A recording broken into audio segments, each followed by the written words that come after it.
Hi, my name is Jamie McLeod-Skinner, and I'm running to be Oregon's next Secretary of State. I am absolutely delighted to be joined today by Gresham City Council member Eddy Morales. Eddy, thank you so much for joining me. Oh, I'm so excited to be on here with you, Jamie. Well, Eddy, you've done so much, everything from the grassroots organization you've done. You're a small business owner. You're now, like I said, a city councilor. You also founded East County Rising, an organization that's helping to give voice to folks who haven't had their voices heard in the past, which is remarkable work. Thank you for that. That's a lot of the work that I would be doing as Secretary of State. So I wanted to kind of kick this off by talking about the role and how the Secretary of State could better serve Oregonians, and especially folks in your community. Well, part of why I'm so excited about your candidacy and for you to be the next Secretary of State is because I know we share that commitment of making sure that every Oregonian has a voice and has power in the political system and in our government. And I know, based on the campaign that you ran and that you are running now, that you and your team are prioritizing doing the best to reach voters and to make sure that they're able to participate across the state, not just in Multnomah County or the sort of usual suspects. Something that is really unique in an election here in Oregon, to really have a campaign that is reaching voters in all parts of our state is really inspiring, and I think will really change the way that we get work done in the state and what voices get brought up to the table. And so because of that, because of the way you campaign and the way you go out of the way to make sure everyone can participate, and your ear and heart being in rural parts of our state is why I'm so excited that you're in this position to be the next Secretary of State. Well, thank you so much. And it's funny, this sense of, or the sensitivity that we both have about people's voices not being heard. We both are members of the LGBTQ community. And I wonder if that is part of the driver for you. I know it is for me, that sense of having in my life being overlooked or not heard. It builds this sense of a frustration of that feeling, but the sense that no one should be treated that way. People's voices should be heard, because it feels so personal whenever I see someone who is not having that experience, or whenever I see someone who is having that experience of being overlooked, it feels personal to me, and I don't know if that's the same for you. Oh yeah, Jimmy. This is because we're friends, but I grew up in poverty and to a single mom, and was the first out of 9 children to be born in the United States. Just kind of experienced violence and harassment, insecurity in housing, being completely new, even though I was born here, to a culture and a country that very much was not, I think, initially built to think that a young gay Latino person would serve in office or have a leadership role or have a vote even. And so, I think that lived experience that you and I both have about being members of the LGBTQ community plus definitely brings a level of empathy to our leadership, and a lived experience that you just can't get unless you've lived through being othered in a culture that has a very dominant, was set up for a very dominant group of people. And so what I love about the work that we do, I think, because we come from that background, is that we want to break down those barriers for communities to participate, and not just break down barriers, but then go the extra effort to make sure that we're creating equitable policies and initiatives that help to make up for that disparity that has historically existed in our communities.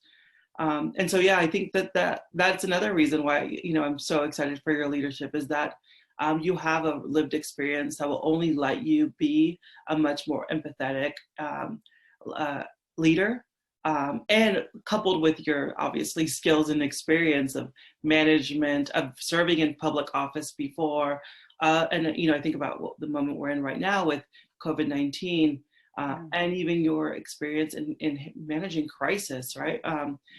You're going to bring this lived experience and this perspective to that, to how we solve, where I feel communities won't be left behind. Which tends to happen a lot when people have blind spots because they haven't lived, in a way that where they always have been privileged, right? Yeah, well, and it's that experience of growing up. I mean, when I was very young, my mom was a single mom, and became a single mom because of domestic violence, and so was trying to protect her kids, and then. But it was hand to mouth for us. And so she would get up early to drive a school bus. She'd teach all day. She drove a school bus, driving kids home. In the summers, she picked fruit, in orchards. And that's how she fed her family. And that sense of seeing that commitment to hard work and to family and also to community. She was still very involved in community. So that sense, that experience, that lived experience that we've had, I think has shaped us both, because I see it very much in your work, and it's something I greatly appreciate, that you're very much the kind of person of like, okay, there's a ladder and you've achieved a lot in your life, but you're very much of, okay, who do I need to help up the ladder? It's not about, it's never about you, it's about the community you serve. And that's something that I greatly appreciate about your leadership. When we were talking earlier about COVID-19 and the pandemic, the struggle that so many people are in right now, that, we both jumped to the fact that we have the privilege of being able to stay at home and stay safe when there's so many people who are housing insecure or houseless. There's so many folks who don't have the privilege of being able to have food in the fridge. And that's part of that challenge. That's part of that reality across our state. One of the things that I think is really important for leadership, and I look to this as Secretary of State, is looking at the systems. Is government serving our communities? And we can look at that through the audit process. Is money being allocated as intended? Looking at equity audits. Are communities that are having different experience, having different needs, are those needs being met and addressed? Sustainability audits as well, because it's both environmental but also financial sustainability. Because if people are, and we know this from our own experience, if people are have lived an experience where you're one paycheck away, you can't focus on other things. There's this fear factor that is constantly driving you and driving your family. And so being able to be responsive and accountable to the many folks who are struggling at such a level is just, I think that's the basis for good leadership. And again, I really appreciate how you have brought that to the city of Gresham and to East Multnomah County, that sense of people's voices can be heard, will be heard, and government will be held accountable. And I follow the work you're doing. I know that there are days when it's really frustrating, but you're still having to do that education, still having to do that role modeling for your peers. And so thank you for all the work that you do. I greatly appreciate it. Yeah, one of my mentors, Jamie, has this phrase that I live by as well. And this phrase is that to be a good organizer, you have to love people and you have to hate injustice. And I consider you an organizer, the way I consider my friend Earl Blumenauer an organizer and Joanne Hardesty an organizer. I think we bring to these elected leadership positions this belief that ordinary people should have control and power over their own lives and destinies and those of their community. And so when you believe that, then the way that you choose to govern and that you choose to lead is not about one person, right? It's not about a lack of leadership. It's about a plentiful leadership where you see communities, particularly communities who are probably the most impacted by the issues and policies that we're working towards, showing up and leading, and we follow their leadership in terms of what is right. I know that that's the way that you are going to lead. That's the way you have been leading. And so as I think about COVID-19, as I think about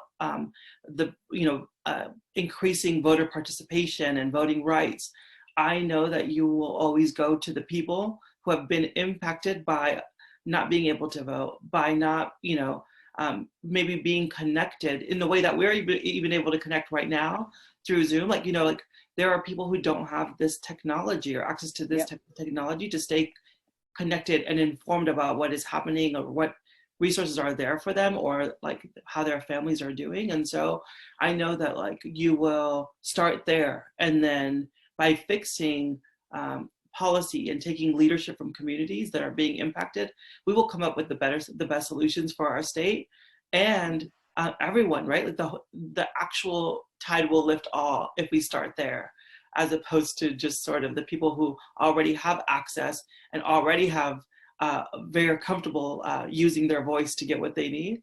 I always tell people, like, those people are going to find a way to send me an email to like show up to the meeting. Yes.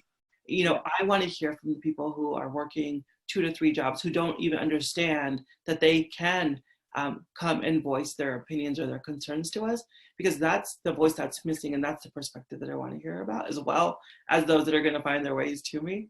The one other thing that I would say is, you know, with COVID-19 and even the way that the work that we're doing here in the city of Gresham, you know, I think we moved pretty quickly. Like yourself, I like to learn from what others are doing across the country. And so I belong to a network of local progressive electeds called Local Progress. And so as soon as COVID-19 started, you know, impacting people and jobs in cities, they put together some policies pretty quickly about actions that we could take as cities and municipalities to be responsive to this. And there were a few things on there that were that I like, you know, immediately started proposing to our other councilors and our mayor. And one was, you know, obviously a moratorium on evictions, not just for residential, but also for small businesses too, commercial. That we do a moratorium on utilities, right? And not disrupt people's utilities because of lack of paying.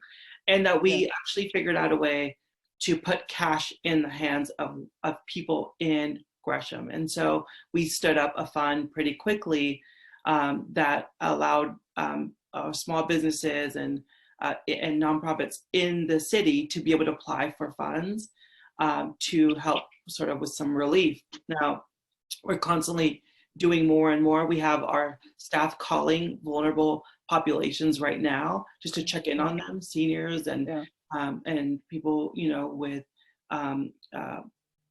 medical conditions. And so, but that, in all of those conversations, you know, I've always brought up, like, how do we make sure that the neighborhoods that aren't connected, who aren't on our newsletter, who aren't on social media, who aren't actively looking for this information, how do we make sure that they know that these opportunities and that these policies are there in place? Because those are the people that are the most vulnerable and susceptible to being taken advantage of in these moments, right?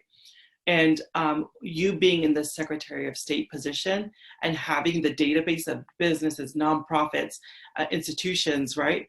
And you and your leaders, coupled with your leadership style of like, not just sitting there and doing the bare minimum for what that position entails, but actually seeing yourself as an advocate and as a leader. I think like, I think about how we're communicating to people right now and who has that database of everyone that is registered in our, and that would be the Secretary of State. And I know that you would have jumped on an opportunity to be like, how do we use this database to communicate opportunity, right? And resources to people. Well, I think that's what's so important about that actual government experience, because I've been, you know, I've been a policymaker for 9 years of my career, and it's great to have kind of those big picture ideas, but actually knowing how to implement them is so key. So the time I worked as a city manager, or the time I worked for a local city, or the time that I served on a city council like you're doing now, it's really that very pragmatic, direct connection to people and direct impact on people's lives. And I think that understanding is really key to have in a statewide leadership role, for the exact reasons that you just explained. But you know, I recall when I served on a city council, to your point about people's access. So people would come in, and there's some folks who could give a shiny, you know, polished PowerPoint presentation and say all the right things. And there were other people who really struggled. It was the first time ever. They would write a letter because they couldn't show up because they didn't have childcare. There was some reason why they would. And those quiet voices are the ones we really need to hear in government more and more, I think, because those are the folks who are not being fully served. I spoke last summer with California's Secretary of State, Alex Padilla, and he was talking about his goals. I thought this was brilliant, is he had set a metric for himself to increase voter turnout, to look at the demographic data and make sure that we're identifying specifically who is not turning out. So increasing those voices that brought forward, and then also identifying how to do that. You know, the executive director of Next Up had this great turn of phrase when she was talking about getting more young folks involved, where she said, we need to stop asking, how do we get young people involved? And start framing it and asking, or start simply stating that young people vote when, and then figure out how to finish that sentence and then do that. And so that real transition from this hypothetical kind of more passive, oh, people aren't voting, or people aren't showing up, or we're not able to access people, or people aren't asking for our government to be responsive.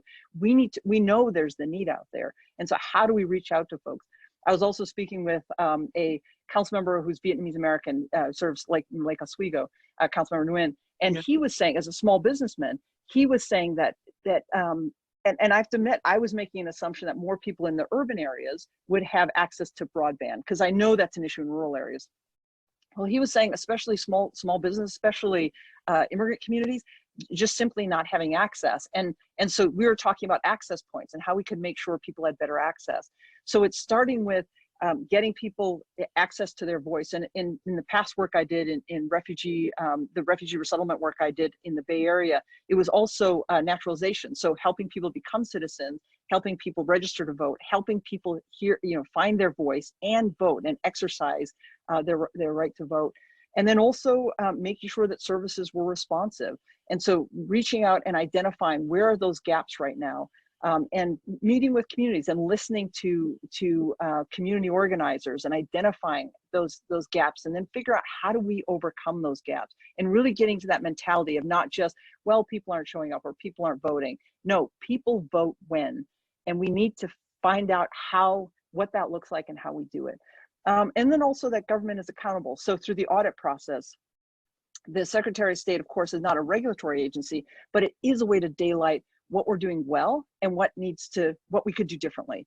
And so my training in organizational development is through the Baldrige model, where you look at strengths and opportunities for improvement, because those strengths pieces are also important. I think in building public trust, we need to identify those public employees who are doing a great job in serving our communities really well, and highlighting that as well. I know that when I was frontline staff, the frustration of people's frustration with government was sometimes aimed at us, when it was really about, we needed to improve the system. We need to be doing things better, but we also need to figure out how to best do that. So that piece, and then once we identify things, identify how we can get there. So the other thing I did when I was working in local government was to work in organizational development, organizational effectiveness. And we were working towards an outcome-based management system.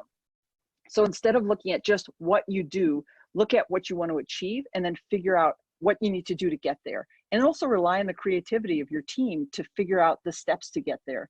So really have that more as a focus. I encourage that more as a focus, but that perspective on being really clear that we know people are not being served, voices are not being heard. We know we need to do that work to achieve that. And then figuring out how to do that is really something that I think is incredibly exciting about this role. Small businesses, like you're saying, finding ways to reach out, and we're both small business owners, but how do we better connect with small business owners who do not have the easy access, and making sure information's available and making sure resources are available, partnering and pairing up resources. I've met with venture capitalists who are looking to invest in small business. Well, there's such opportunities there. And even partnering with community colleges and high schools to identify VOTEC systems where you have folks going through who want to be able to start their own businesses. There's a lot of excitement there. And then even the state archives. So, often people overlook this role of the Secretary of State's office. I absolutely think of elections, we should. We absolutely think of audits, we should. And even small business, that's important.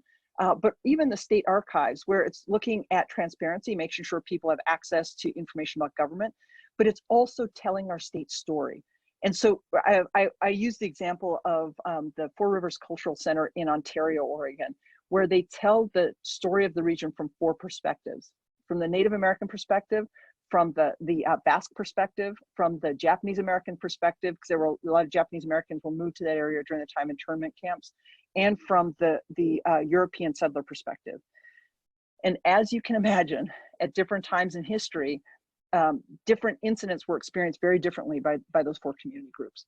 And I would love to see us do more of that storytelling of our history, because we have a very painful history in many ways here in Oregon. And to acknowledge that, but then also to make sure that people's voices are heard, and people, all Oregonians see themselves reflected in the story of our state. It's something I would love to do, because I think it would help us better get to where we want to get in terms of a more inclusive and more equitable Oregon. Yeah, I mean, the fact that that is a priority for you, the fact that making sure that all Oregonians can see themselves as this being their home and state and their permanent home and state is really important in terms of starting to dismantle, right, all the barriers and things that are in place to make people feel like they're not. And I think as we're talking about our tremendous growth in terms of diversity, and not just ethnic diversity, but people who are coming here from different states and countries, and we have to regularly be having a conversation as a community that doesn't always necessarily just transform policy, but transforms culture, right?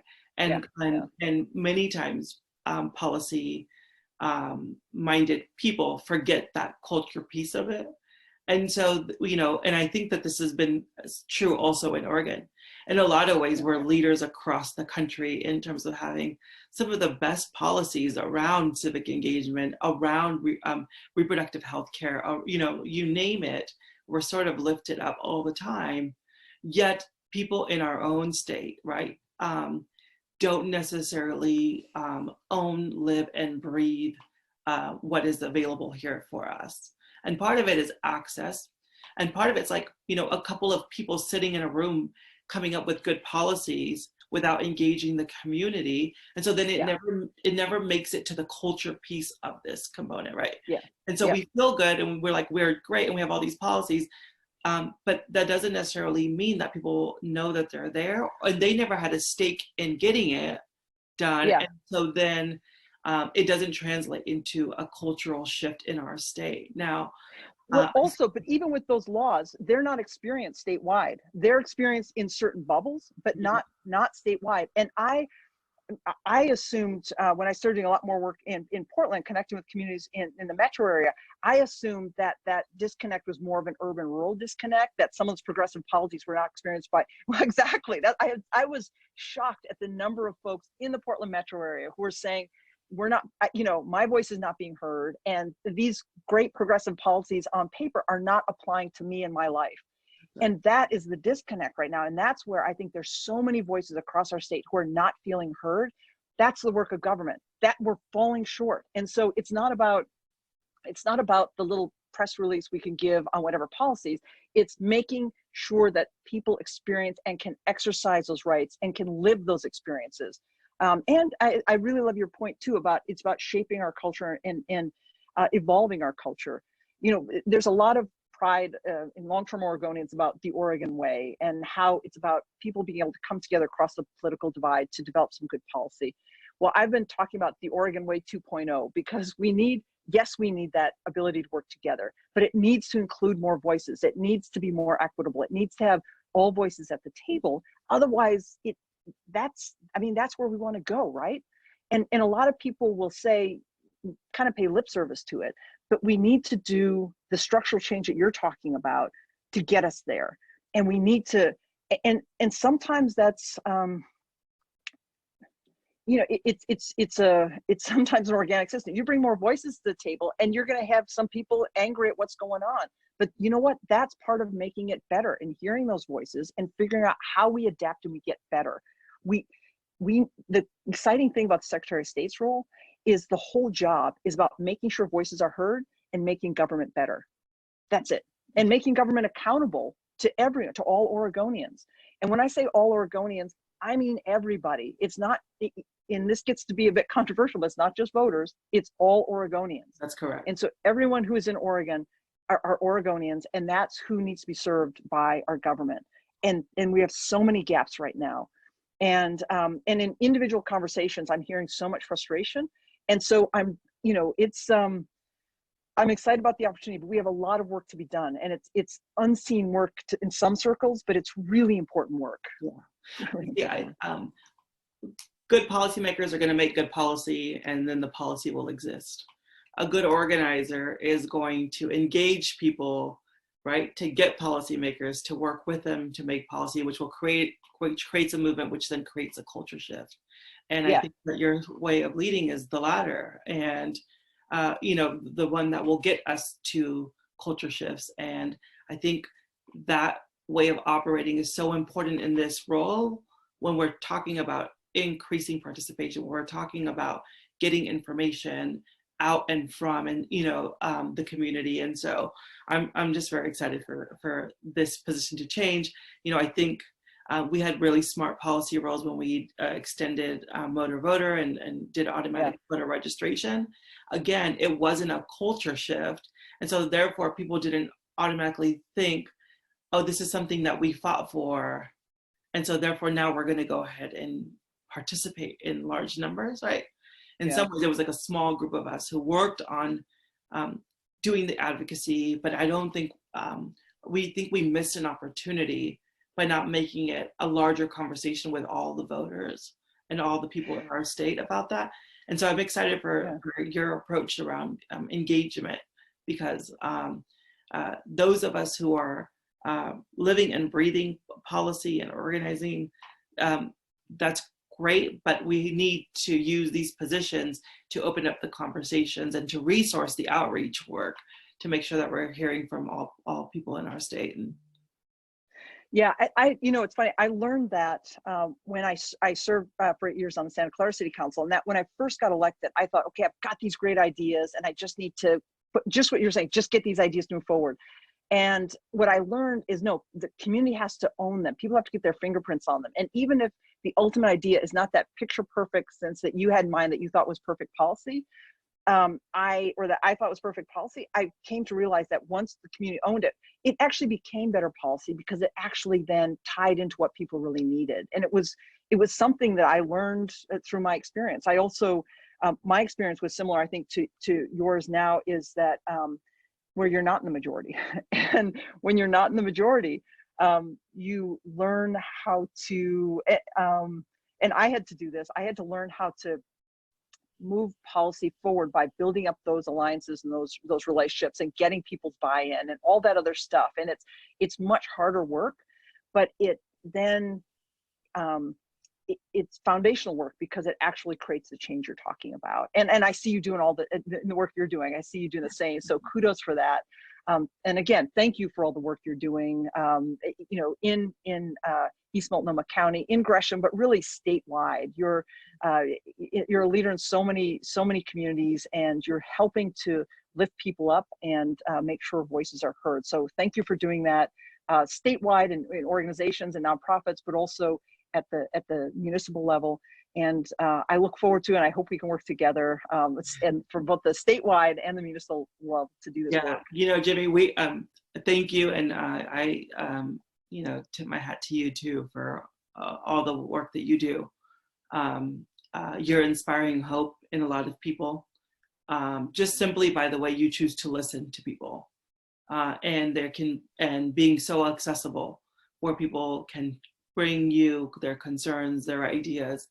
And this first step of just being heard for your common and everyday person, by someone who is a leader, is already sort of the first step in giving people a sense of hope that someone will take their work for them, right? And help them move their work along. And so just doing that, and I know that you've put tons of miles on your car. And I mean, when we met, I remember you were, we were out in, John's Landing? Oh, the first time I think it was in Burns. Yeah, sorry, it was in Burns. Yeah. And your little trailer, and it was, but for you, it was important to be out, right? And to be listening. And I think that that leadership approach is so important, and you listening to people gives people hope and gives people a sense that their voice matters, and gives people a connection to somebody who is a leader and a decision maker. And that is really going to serve us well in this state and in this country. You know, this Oregon, again, we tend to elect people who then go on to lead across the country. You know, our Attorney General, Ellen Rosenblum, chairs the Democratic Governors Association, Attorney Generals Association.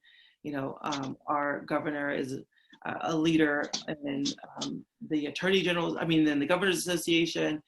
And I mean, her actions, even this last week, in terms of sending ventilators to New York, right? Like New York. We're just an incredible state with really powerful leaders. And I just can't wait to have a Secretary of State who's gonna have that type of leadership. One of my followers on Twitter, when I was applauding our governor sending ventilators to New York, responded, there was a follower from New York saying, "Great, Governor, once we get past this, maybe you'll also look at Oregon's voting, vote by mail," right? We'll share that with them too. And they can send that over too. And so I think, you know, we are seen as leaders, and I can't wait for us to help crack voting and vote by mail and automatic voter registration and make that a trend, because I know so many people across the country this year are being in some ways disenfranchised because of our pandemic. I also am really excited to have you in office when we come out on the other side of this, right? We're all in this together with COVID-19, and we're going to need a really strong audit of our programs, of our finances, just to learn what we did well and what we could do better for the next time we find ourselves in a situation of crisis like this. And that we, because of your focus on rural and disenfranchised and historically, under-resourced communities, having that analysis when we're doing this audit will make sure that we don't leave anyone behind the next time we're in a situation like this, and we're better set up to respond. And so having your skills in that position as early as, you know, this COVID-19 thing is over is so important. I hope people are thinking about how important this role is. Well, thanks for that. And I appreciate your shout out to our governor as well. I felt a moment of pride when I saw that Oregon was sending those ventilators. But the other point that California Secretary of State Alex Padilla made to me was that once Kate Brown, our Governor Brown, stepped into the governor's role, prior to that, Oregon had been a national leader in the Secretary of State's. She had played that leadership role nationwide. And he said since then, Oregon has just not been there. There's been this void. And so that's also something very important. And I'm very excited about stepping into that role and making sure that Oregon once again becomes a leader nationwide to make sure we have better elections across the country. Me too. We have a lot of great things to share with the rest of the country. Yeah. And we have our own work to do here too. So I know that you will always be about improving Oregon and continuing to make us better and keeping us in a leadership position, but you'll also be spreading these lessons and these learnings to help improve other states and therefore improve our country, particularly in a time when we need, and we have all been relying on our state leaders to handle the situation that we're in right now. Yeah. Great. Well, Eddy, thank you so much for taking the time, and thanks for your support for my run, and mostly thanks for all you do for our community, for Oregonians. Your community service, you're making sure voices are heard, you're empowering communities that have been traditionally not heard is something I deeply admire, but also I just am so appreciative as a fellow Oregonian. So thanks for all that you're doing. Thank you for running and thank you for serving, because you will win the Secretary of State race, and I'm so proud to be by your side. Thank you, Eddy. Okay, thank you so much. That was really fun, actually. It felt like we were just like, forget about the script or ideas. It just was like a conversation. Yeah.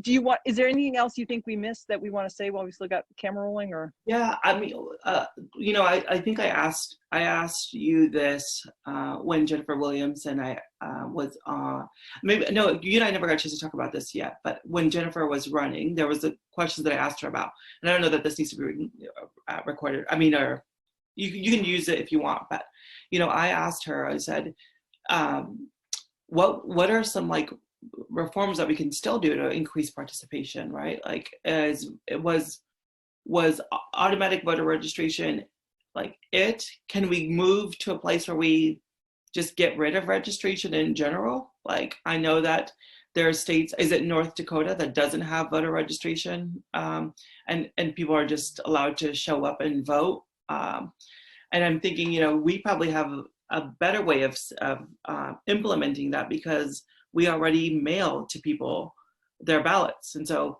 don't we already have the information to know who's 18 years old and a US citizen who's living in the state that could automatically get a ballot in the mail? Like, seems like we are probably better situated than one of the Dakotas. I think it's North Dakota, or maybe it's South Dakota, to do that, because of the system and infrastructure we already have.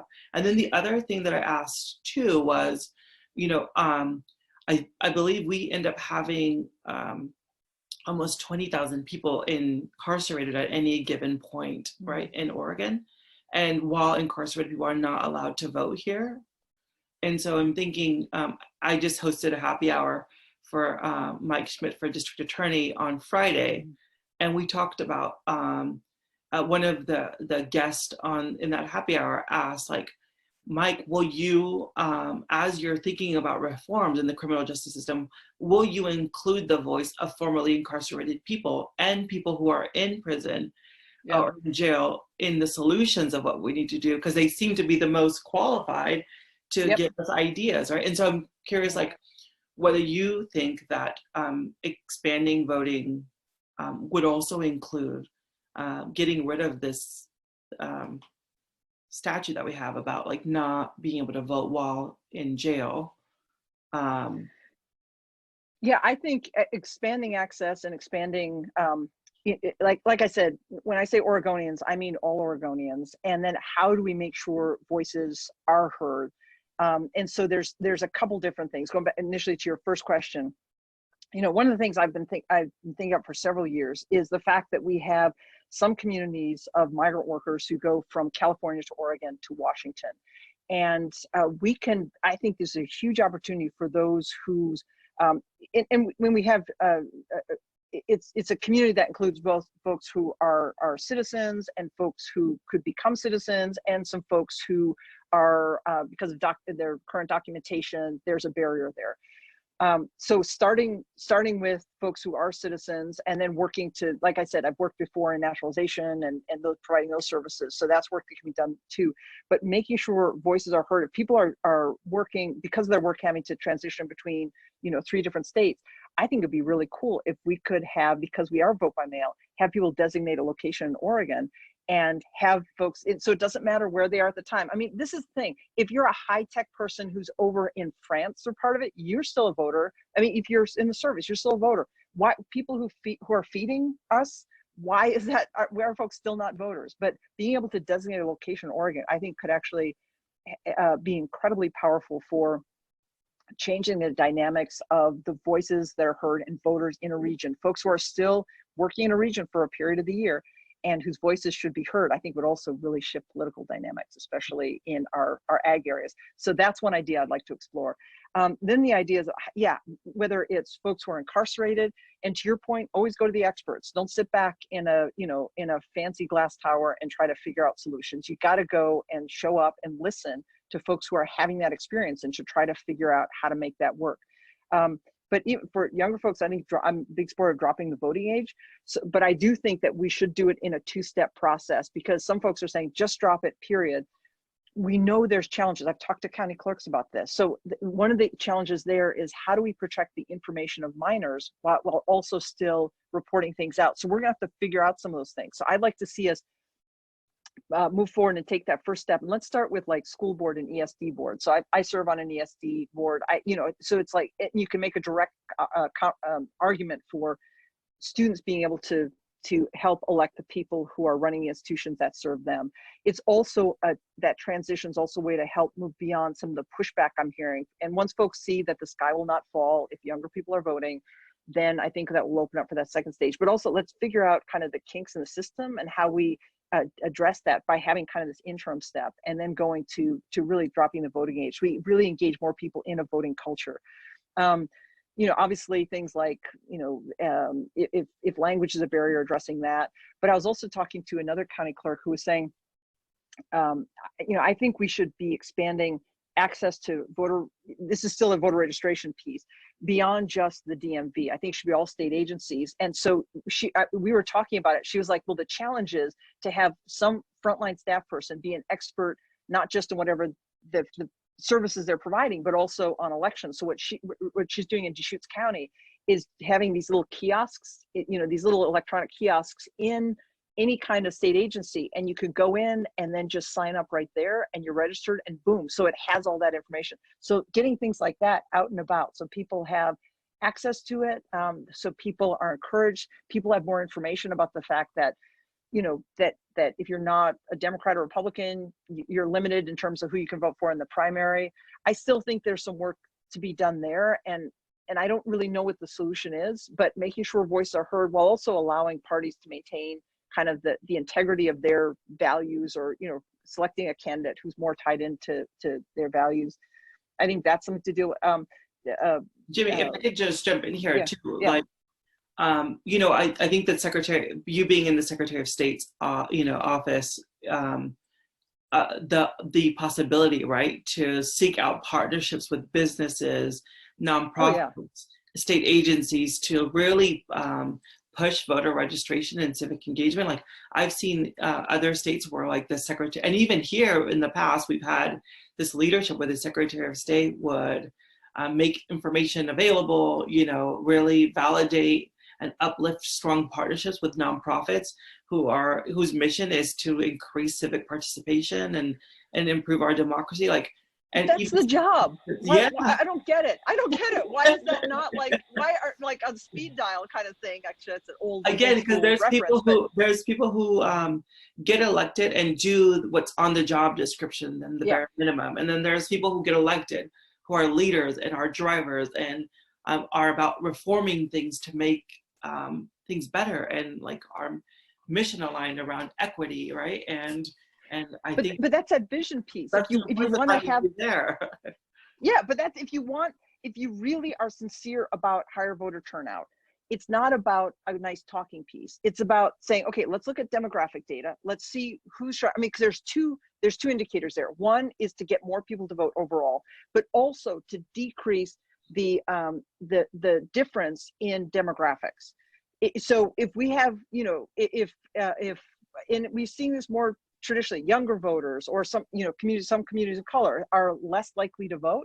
Well, that's where some of the work needs to be done. So working with community-based organizations, or, you know, small businesses, whatever the in is, with places of worship, whatever the in is for the community, figure it out and find a way to connect with people. You know, I found in the CD2 race, a lot. So of course, about 20% of the second congressional district of voters are Latinx, and but at the same time, we were talking about federal issues, and we have a president who is terrorizing families.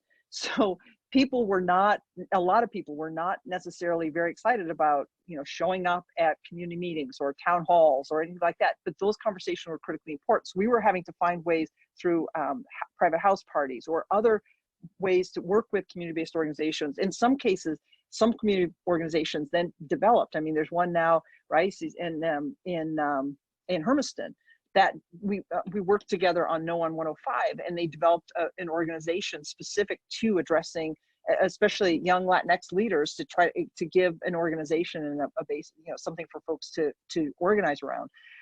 So supporting that work, and this is the other thing is, I think in leadership, there are times that you lead and you're the front. There's other times, and most importantly, you're really preparing for the next generation. That's what your legacy work is. And so it's building up, it's strengthening communities, it's empowering individuals.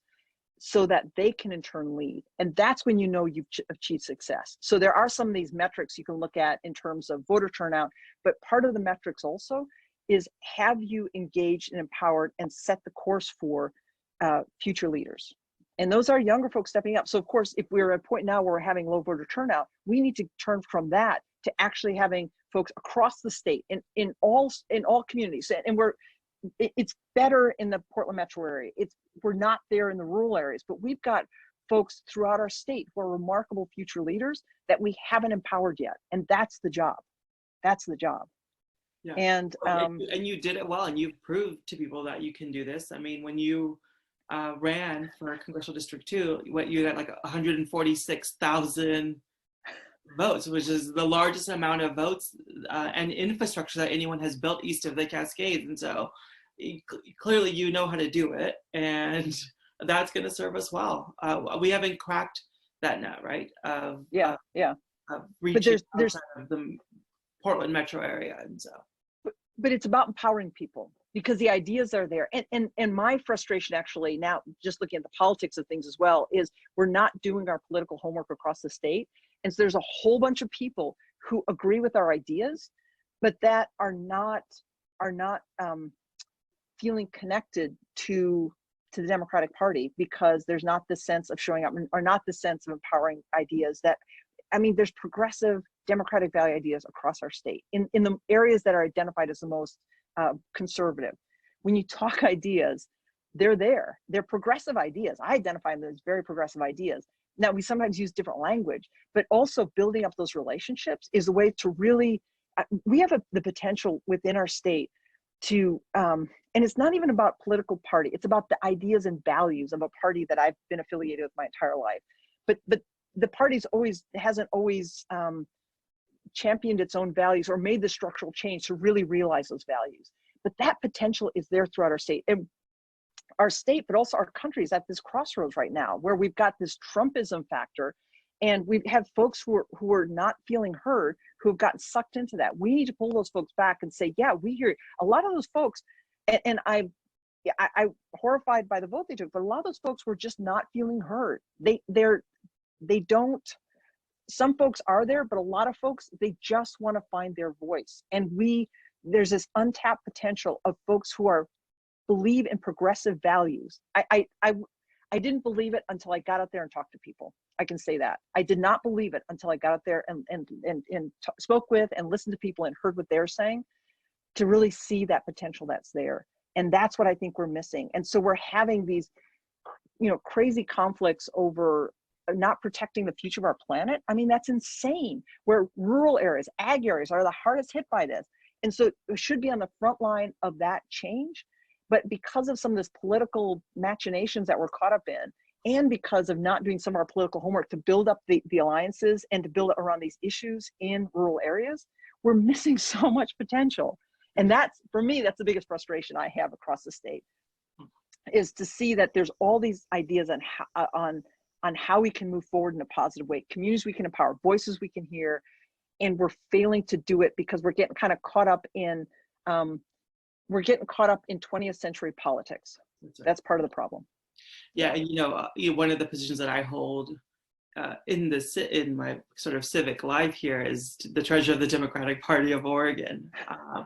And I constantly think about how our party is responsive, right, to our constituents, and soon those that will be constituents. And I think about, the message of what it means to be a progressive or to be a Democrat. And I'm like, and it's, for me, they're so rooted in like basic human rights, and in social justice and economic justice and environmental justice, right? Where like we believe that people have like basic rights like housing and food and healthcare, and to be in healthy environments, and I don't understand why we complicate those very basic values that I think people in all parts of our state would believe in, right? And a fair distribution of wealth and wealth creation. I wouldn't. I would disagree with anyone who believes that everyone believes, maybe without the exception of a few, that the wealth is concentrated in the hands of way too many people and corporations. And so, yeah, you know, to me, those are like our democratic and progressive values. And I think those are yeah, people's values, right? that's And right. when we get caught up in the Yeah. politics, as opposed to just talking to people about these really, again, human rights values, we lose people. Yeah. And I think Well, and he's done it well. it comes down to these shared values, just what you're saying. And I was a little bit surprised and completely delighted by how those shared values, those core values, are the vast majority of folks across our state. And you know, talk about any demographic, it's present there. You know, there's that it's there to be found. It reminds me actually, but this sense of also being out as a Democrat and being out as a progressive, you know, being out as a lesbian for that matter, is something that was, you know, when I first started having some of these conversations, especially in some rural areas, I was a little bit nervous about it. And one of my favorite experiences early on was when I was talking to a group and I said something about, you know, at that point I was talking about finishing high school in Southern Oregon, living in Central Oregon. And I would always say my wife's family, you know, goes back generations in Eastern Oregon, has roots in Eastern Oregon. And I would say that, you know, to not just talk about my connections statewide, but also to talk, to out myself, because, you know, that's who I am, and to just be sincere and be genuine about who I was, and to also give people a sense of my folks and values. And I remember I think this is actually in Burns, where a woman came up to me afterwards, and she came up to me very aggressively, like wagging her finger at me. And she was like, that thing about your wife. And I was waiting for a homophobic outburst. I was sure it was coming. And she's like, which Skinner is she related to? Because I know all the Skinners in Malheur County, and I want to know which Skinner she's related to. And it was this incredible aha moment for me of all my own assumptions about the response I'd get to making that statement were totally turned on their head, where she was just concerned about how are we connected. And it was a real profound moment for me, but it was, it helped to open me up and see that there's so much more of that to find. And so that's the work I'm trying to do, is show some of these connections that we have, bring people together, but also make sure that the voices that aren't being heard are heard. And again, that's why the Secretary of State's role is so exciting, because you can do all of these things. There's, to your point earlier, there's the checklist of kind of what you have to do, and that's all important work, but there's also all this potential of what you can do. And it's really, I think it's the most exciting statewide role in the entire state because of that possibility. And that's why I'm excited about it. That's why I'm excited about you being there. So, well, thanks again for your time. I really appreciate it. Give me, I'm gonna pop this up. Give a, oops.